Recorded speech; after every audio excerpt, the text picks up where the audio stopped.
Our sign language interpreter is Yola Nzale.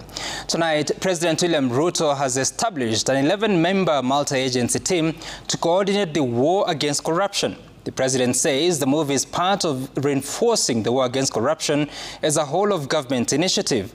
Independent offices like the Office of the Director of Public Prosecutions and the Ethics and Anti-Corruption Commission will now be required to nominate representatives to the team to be headed by an official from the Executive Office of the President. Stephen Letona reports on the latest presidential initiative following Ruto's spirited accusations against Parliament that it is becoming a free market of corruption and extortion. Within just 5 days, President Ruto has made his disquiet over parliamentary corruption clear.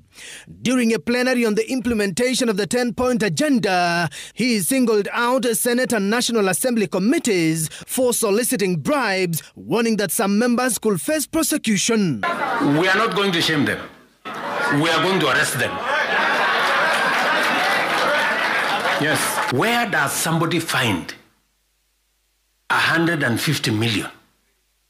Where? On Tuesday afternoon, in what appears to be an intensified crusade against graft, the head of state who had jetted to Japan outlined a series of measures to slay the corruption dragon and strengthen government integrity.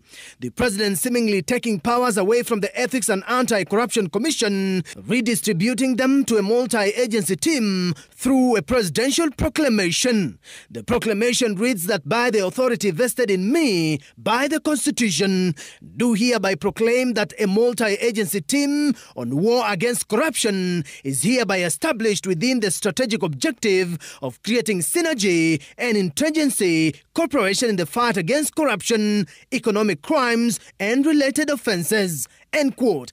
The multi-agency team that will be chaired by the Executive Office of the President and Secretariat headed by the Office of the Attorney General brings together the National Intelligence Service NIS, the Ethics and Anti-Corruption Commission EACC, the Office of the Director of Public Prosecutions ODPP, the Directorate of Criminal Investigations DCI, the Financial Reporting Center, the Asset Recovery Agency, the Kenya Revenue Authority KRA, the Central Bank of Kenya CBK, and the Public Procurement Regulatory Authority PPRA.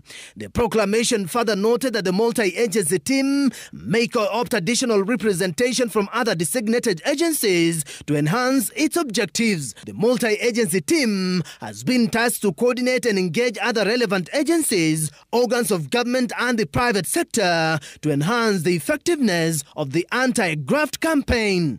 President William Ruto's remarks have rubbed MPs the wrong way and drawn mixed reactions from members of the public. Stephen Letona, Citizen.